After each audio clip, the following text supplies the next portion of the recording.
was in Poundland looking for a comb because my hair was a mess in the middle of a drive in the middle of nowhere. And it was cheaper for me to get a set of 12 combs than to get one. Weird. Yeah. Hi! Hello, everyone. Oh, so we're not driving? Okay. Are you driving? I don't know. Can you drive? I'm pretty sure you can, just badly. There. Hi, guys. Lean back a bit so you're shot. We saw R.I.P.D. I was going to make that. God damn it. How many vlogs have we done in this car now? 7. I didn't expect an accurate answer. Actually, it's more than that. Yeah. We saw R.I.P.D. R.I.P.D. Yeah, this is actually months after everyone else saw it, because this came out in America about a month and a half ago. It came out here about 3 weeks ago. This was sort of a last-minute thing. We were all like, I thought that we had less time to hang out today than we actually do. Yeah, so, there was a error in communication regarding scheduling. Yeah, I thought we had most like 6 hours to hang out, and I was all like, okay, take notes for a movie, and then we can watch something else at the house. Da da da, get takeaway. Da. But then he was like, oh no, we can hang out for a lot longer. So I was like, okay, let's go to see R.I.P.D. then. Woo! Cinema. So I really enjoyed it. hi Omega, even though you wanted to see it based on the trailer, but then everyone else said it was terrible, so you refused to see it. And what do you say to that? I really enjoyed it. Don't refuse to go and see it. It's a romp. It is Rush Hour 2 meets Panty and Stocking meets Ghostbusters. You see, Omega, if your visit to Derry had lasted one more day, I would have actually insisted we gone just because. One day more. Oh well, it's. Yeah, based on... Okay, I enjoyed that way more than I expected to. You know, I thought the trailers looked a bit amusing, but a bit crap. Then the reviews were like, oh god, another terrible Ryan Reynolds movie, that poor bastard. And then, but I liked it much more than I expected. Yeah, it was... Okay, so... General stuff. Whenever cops there's the R.I.P.D, which is a department based on suppressing dead people who decide that or somehow work out how not to go to the afterlife. They don't explain how that works. No, just some dead people. From how when Ryan Reynolds died, it did seem rather extreme that you didn't really get a chance to run off. Yeah. It's not like the Frighteners when you have like this thing appears in front of you, you can go through it or not, or you can leave. This one, it's like you could be masturbating furiously, and then suddenly, oh no, I'm getting sucked up into this big, massive space anus. The only explanation we get as to how people manage to survive is the system wasn't built for this many deaths. We never expected the population to be this high, basically. But the R.I.P.D. Oh, omnipotence! What's that? The R.I.P.D. basically exists to track down people who don't get taken up in the system and bring them in to move on, or shoot them in the head and make them disappear forever. But cop who has got some gold, then is regretting it, blah blah blah, gets killed by his partner, goes up and joins the R.I.P.D. and he gets partnered up with genre-savvy spaghetti western star, or at least that's what I saw it as. Jeff Bridges. Yeah, but he was so genre-savvy. Well, he's Jeff Bridges. Honestly, I almost wish that they just called him Rooster, so that I could, imagine it was Rooster, and given him one eye, so I could pretend this was like a sequel to, God damn it, my mind's gone blank. The famous Western that was was original, the first version was with John Wayne, and then the Coen brothers made their version with Jeff Bridges, and it was actually much better than the John Wayne version. That thing! Mr. Cogburn. No, Mr. Cogburn's the name of the sequel. God damn it. The only spaghetti western I've ever seen is Django Unchained. It's not a spaghetti western. That's the joke. But yeah, Jeff Bridges, he's basically playing the same part he played in this movie, which my mind has gone completely blank over, and I'm going to get 10 people telling me in the comments how much of an idiot I am. Fuck it, I'm going to get shit for this, but this is the best buddy cop movie I've seen in the last 5 years. Buddy cop movies are dead, but this is fun. If you've ever watched Panty and Stocking, and you enjoyed Panty and Stocking, you will enjoy this. Best buddy cop movie you've seen in 5 years? Yeah. Did you see Ron Atkins, Starsky and Hutch? Yes. Is that what your wife's pussy looks like? A black hole? Is that what she looks like? A black hole? Hey, go fuck yourself. Yeah, those are my fucking donuts. Yeah! Oh yeah, all the deadites or deadies? Deados. Deadites or something else. All, Evil Dead. Yeah, I know. All the deados look like Left 4 Dead zombies, slightly changed. The trailers really give this away, but it is basically Men in Black with ghosts. My biggest single problem with the film, and this, I am almost glad we didn't see this in 3D, because I can only imagine that it would make it so much worse. The CGI, because the creatures, once they've mutated and revealed their true selves, they're really shit looking. They're just completely, it's like bad CGI. It's like, honestly, it's Scorpion King level bad, and they're rushing around, and it's like, oh god, even their clothes look plastic. Thing is, though, if the entire film had been shot with some element of that, we could have called it stylistic. But there were too many bits where it was very, very straight. Yeah, the CGI for the non-organic stuff or semi-organic stuff was fine looking, and when Kevin... Okay, apart from that one car that rippled. well, mostly fine. One of the cars was falling down, and it just looked like something out of Gary's Mod, I'm sorry. Now, the, spoiler, Kevin Bacon is already dead for some reason, and he's trying to bring all the dead back to Earth and kill all the human beings. Yeah, but that was established at the start. Kevin Bacon was shot through the head on a mission, and he got medals of honor and put in the trophy cabinet for surviving this drug bust that he got shot through the head in. And it turns out he actually died. Because, you know, that's what commonly happens if you get shot through the head. How long in the past was that? Not that long. That So was he's- established at the start of the film. I know, and now I'm remembering that. So A couple of weeks. So, didn't take him very long to organize this whole thing, to grab all of the gold, needed to rebuild this 3,000-year-old monolith to destroy the world and create an army of evil ghosts. You know, didn't take him that long. Maybe he was an underling to the fat guy. No, fat guy was an underling to him. But, anyway, Kevin Bacon, when he turns into a giant creature thing, he actually looks semi-decent. It's quite odd. It's like, aha, I am more famous, therefore my CGI is better. Also, if it was only a couple of weeks ago, why was his dead stink the most powerful? I don't know. It's established that a dead person walking around will cause shit to break, animals to feel bad and start to die, and plants to wilt. But whenever Kevin Bacon has a charm that stops this from happening, that he somehow got from somewhere, whenever he takes it off, it literally causes a house to age 1,000 years and start falling apart. Yeah, this is, fridge not really logic. Fridge anti-logic. Okay, Kevin Bacon, his entire plan is to build this big obelisk thing, and before you can say The this golden phallus. this is a little bit like the end of Blade, you've got, you know, all the ghosts coming back and being all like, I'm going to destroy everything. Okay, now, Kevin Bacon, they stayed in the film that he died, and he went to hell because he spent some money on lap dances, and Because he was stealing evidence from people and spending the money that he was stealing. He was a dirty cop, basically, but not a dirty cop, you know, I'm going to commit all these crimes so I can cover my own ass. It was a dirty cop and I'm skimming some money off the top, which, while in and of itself is morally wrong, it's not as morally reprehensible as some acts. quite. So, we got we got Kevin Bacon is doing all that shit.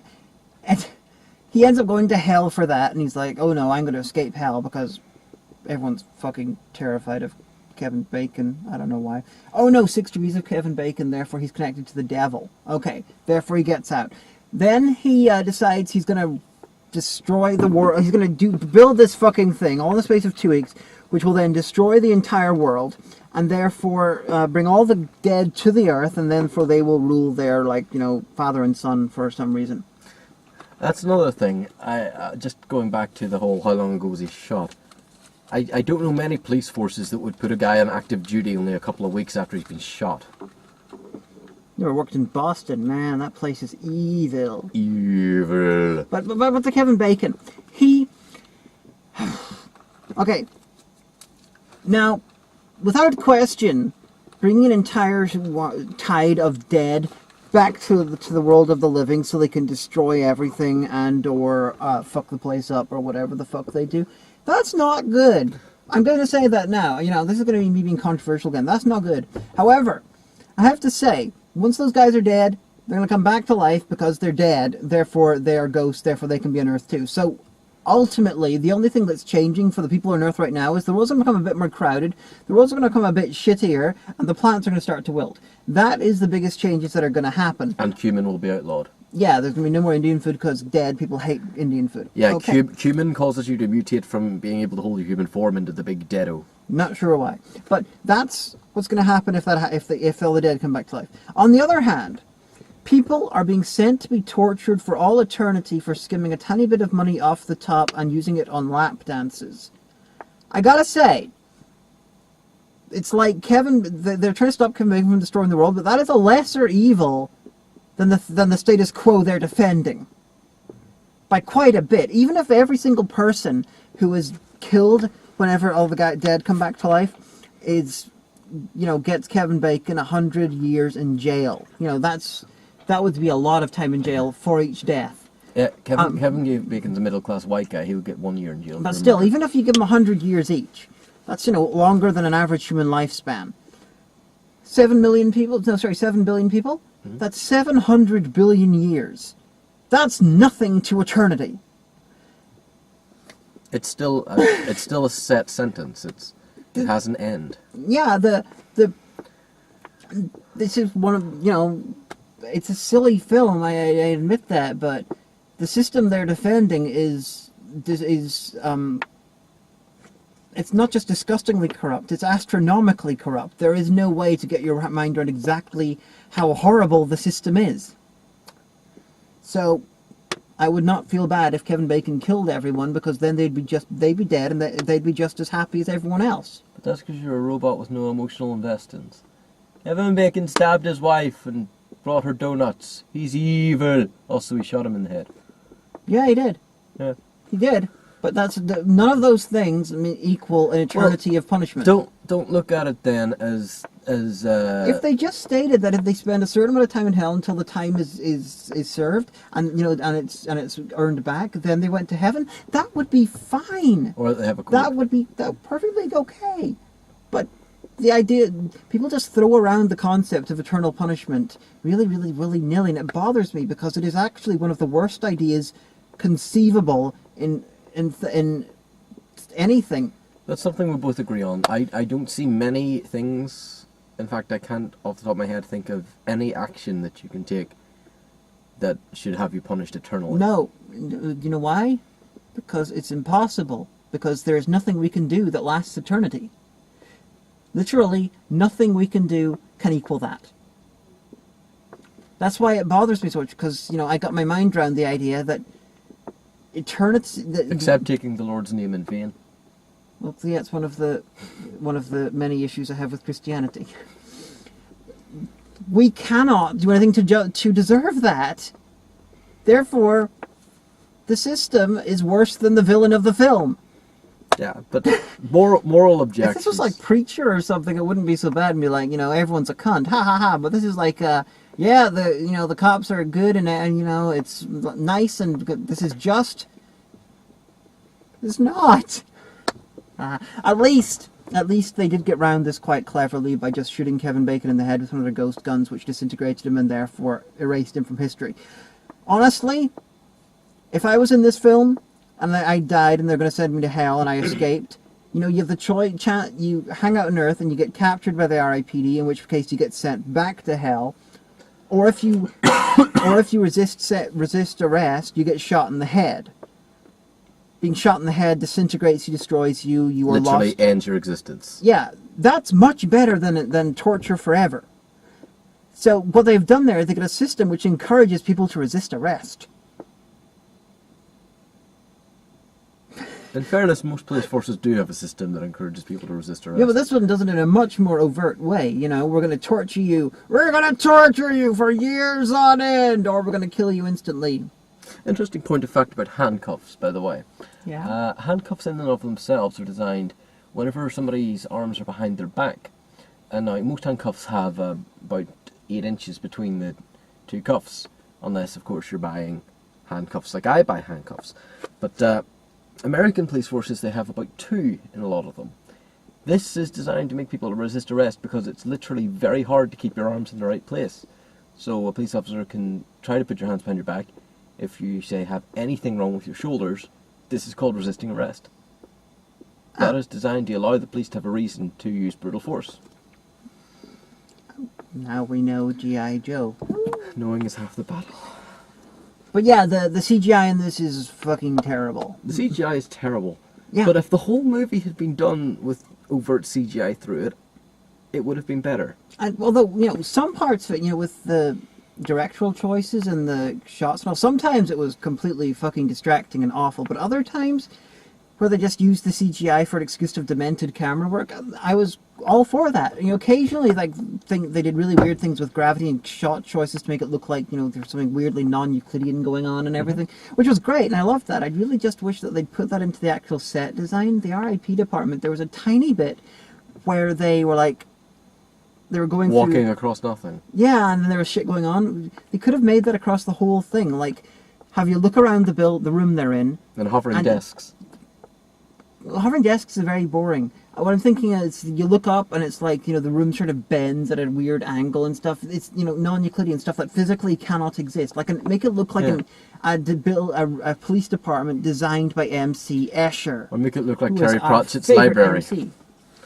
Yo. That isn't East Side or West Side, that's just my fingers, so don't take offense. But we're in Derry, so West Side. We're on the east side of Derry. Waterside is east side. I meant West Side of Northern Ireland, which is sort of Central Ireland. So you're on the west side of Derry and I'm east side of Derry, so.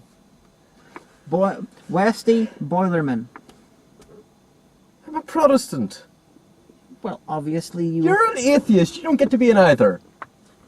I'm just referencing Sunset Heights. I know, I'm referencing years and years of cultural struggles.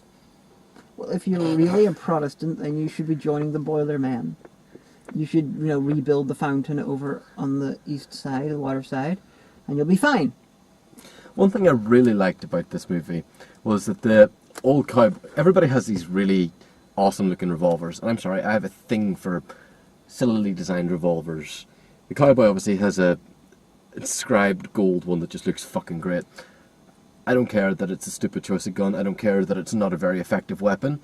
I don't care for any arguments against having stupidly looking revolvers. But the cowboy's walking about two-handed guns. Well, he's magical guns, so that, you know, all of their arguments really are a bit moot. Well, yeah. Cowboy's walking about two-handed guns, and the modern cop is using the weaver position. I hate it when movies are like, have modern cops going around one-handed. He's using the weaver position. It's one thing the Bourne trilogy got right, and it's something that this movie got right. The weaver position is one hand lower, one hand on top holding the gun. It's one of the best ways to shoot a handgun. This is trained in most modern police forces, apart from, I believe, what's it called? What do we call our police? PSNI? Yes.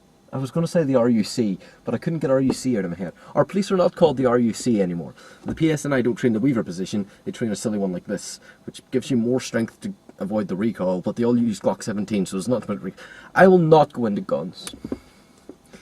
PSNI, I have no issue that I will state on camera with you.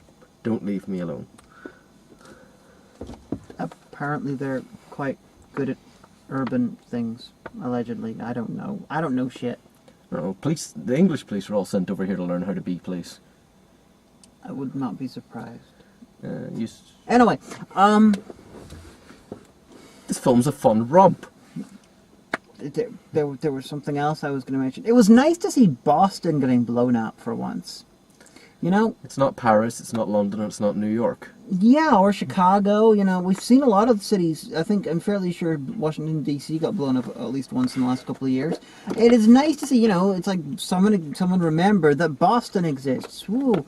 Although now someone in England's like going, oh, blimey, they're blowing up Boston. I love that small town in like Lincolnshire or whatever it is. I'm gonna go watch this. Oh, what, the American Boston? Oh, what a chip. Ah, they're blowing up England. Oh, it's New England. Bugger! Well, fuck you all. Huh. You know, the only city in Great Britain is London.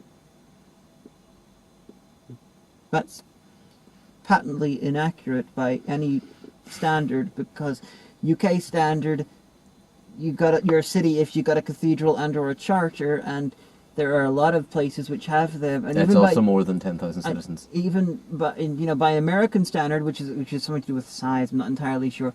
But even by American standards, I'm fairly sure that Birmingham and Glasgow and all would count. I'm just discussing the trope. Your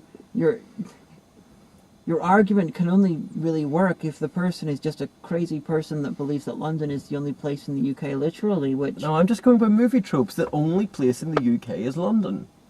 Belfast. you said city. That's a different thing. Okay, the only city apart from Cardiff in the UK is London. Have you seen the Captain Planet and the Planeteers episode in Belfast? No, It I've seen exists. Helsing in Belfast. There was the quote. I'm going to kill you, you Fenian prod. There is a nuclear weapon in Belfast, and the Planeteers have to stop one of the sides from blowing it up. Fenian prod? I'm quite sure that line comes up. Yes. That's like... That's several things wrong with it. Yep. One, it's like saying you fucking poo-poo head. Because Fenian is a much more escalated word than prod. It should be you Fenian hun for one thing. Another thing, you can't be a Fenian prod. A Fenian is a Catholic, a prod is a Protestant. You can't be both. Yeah, this episode exists. It's called, if this is Doomsday, this must be Belfast. It's like saying, I'm gonna kill you, you mank scouse.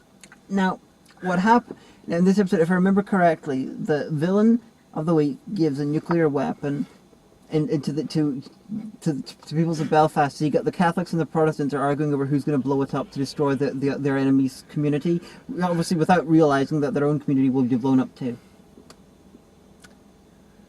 Back in my day, whenever terrorism was real, blowing yourself up was a mistake. So you're going to find this episode of Captain Planet now, aren't you? Yes, I am. Excellent. Anyway, when they're walking around being all dead and stuff, they have like these avatars, which is quite good for sight gags and for. Do you want to talk about the subtext that you saw? I saw transgender subtext because the big masculine cowboy with the big mustache and the hat and the revolver is a blonde, short dress wearing supermodel whenever he's seen by living people. So, I just saw transgender subtext there because I see that everywhere because I'm me. But my favourite part of the film was some guy walks up to them whenever they're tailing this other guy and they're like hiding in an alcove, pretend to look out a window, and this guy can go up to him. I do music videos. My number's in the back. Give me a call. Just, it cuts back to showing him as the cowboy and he's like, I am a woman, not a piece of meat for you to look at. Just amazing.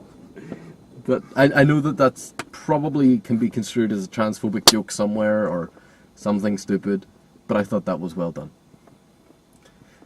And also whenever they cut to this supermodel doing that intonation, but in like a perfectly normal, well, what Americans would consider a perfectly normal female voice, with the hairdryer. Oh yeah, whenever what's his name? Ryan Reynolds. Ryan Reynolds, whenever he's seen by living people, he's a small Chinese old man. And there's a lovely piece of a throwback to 1980s. That's David Lopan from Big Trouble in Little China. That's Lopan! But it circles around certain shots where he's sitting holding his revolver, and it shows him as the Chinese man holding the banana.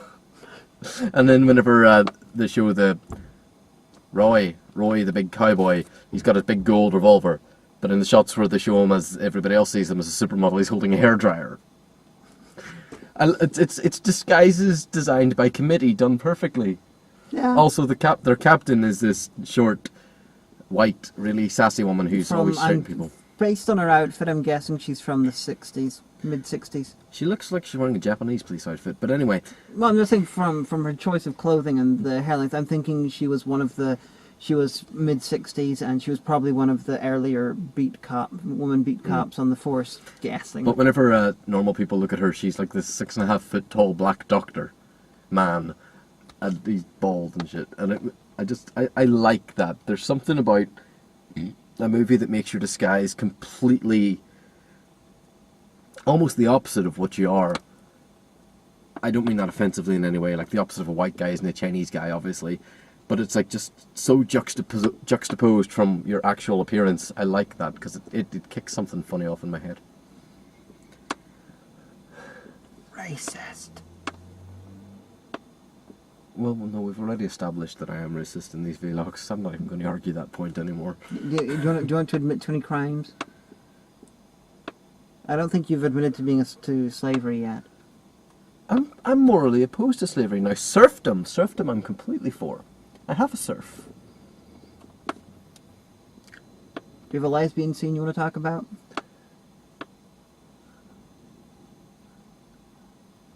We came very close to getting like a ghost type moment, wherever with Lopan kissing the French woman. But that didn't quite come off. Okay. Whenever Ryan Reynolds dies, everything gets frozen and he walks around, he's like, oh, doo-dee-doo-dee-doo-dee-doo, look, everything's going on, people are flying around, it's like every single bit of this gun battle is all happening at the same fucking time. And there's so many people getting shot. There's a guy with muzzle flare with petrol flowing over him. There's another like 3 or 4 guys just with bullets here. It's like... It's basically living inside a snapshot of Michael Bay's mind. That's exactly what I said. There's just explosions and there's a car halfway through being thrown in the air by explosions. And Ryan Reynolds is the only ghost there. You'd think that anyone else who's dying would also be wandering around going, oh, are you dead too? Ah, ha, ha, and then they go fly off. But that doesn't happen. It's just Ryan Reynolds. So it's okay. This is just an interpretation stuff. Everyone sees an individual one, whatever. Then later on, his wife is almost killed and she has a near-death experience.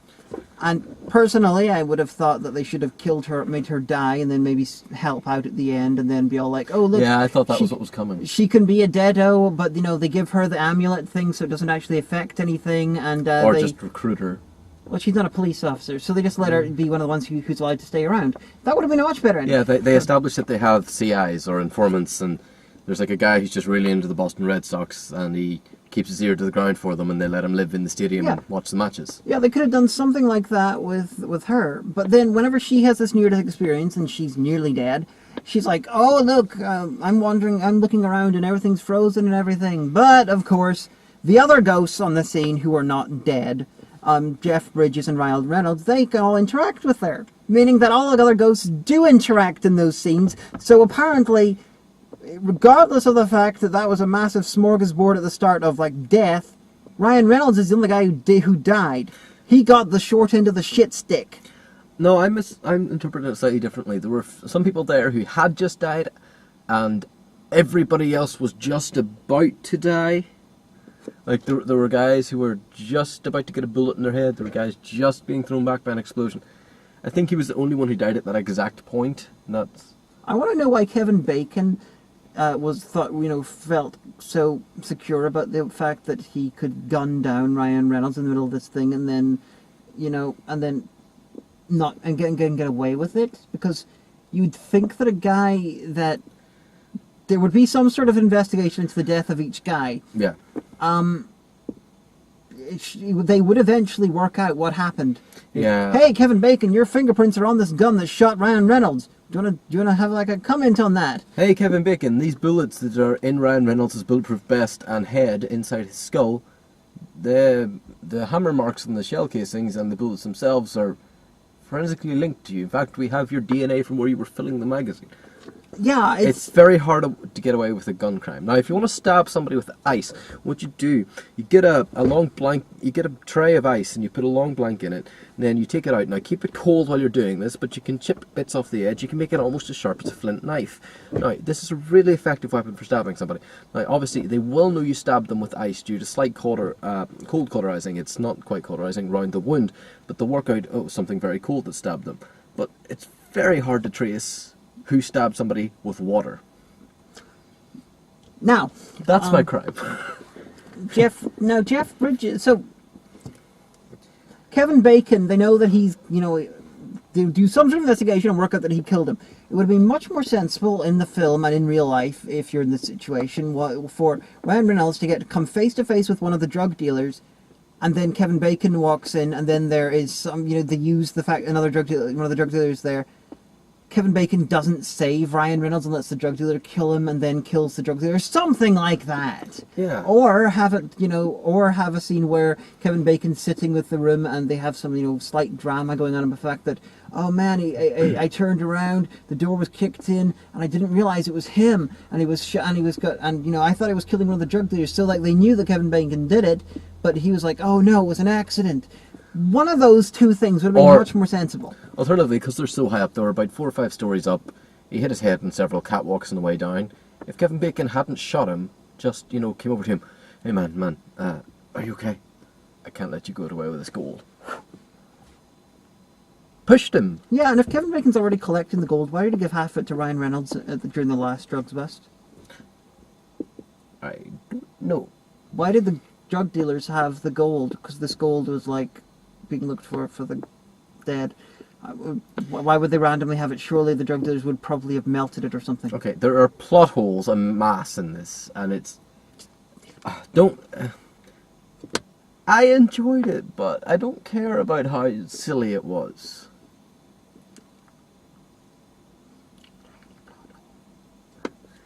Tiny plot holes? There are huge fucking plot holes. Like, why do the guns shoot through glass in one bit but not in another? Yep. Like, lots of plot holes, but it's fun. It is dumb and silly. Might well be better than Men in Black 2 or 3. I haven't seen them, I can't tell. Men in Black 2 is on the same level as the first one. 3 is shit. Okay. Anyway, in other news, I bought us tickets today on the 29th of October when we are going to see Thor the Dark World, where there is an advanced screening before it comes out in the UK. I know it comes out in the UK a couple of days before it comes out in America. And we're seeing a double feature of Thor and Thor the Dark World. You mean we could have a vlog up of Thor the Dark World before it's out in the UK or America? Theoretically, we could. That's quite interesting. That makes us actual movie critics. So, we'll see you then. Right now, we're going to go back to my place. We are going to watch some stuff. Got notes to take. And, even more important than that, we have... kittens to play with. Well, yes. We've also got Return to the House and Haunted Hill to do a vlog for, because I have the Blu-ray for this, and the Blu-ray is fascinating, though the film's not very good, and I think you should know about this. Ta-da!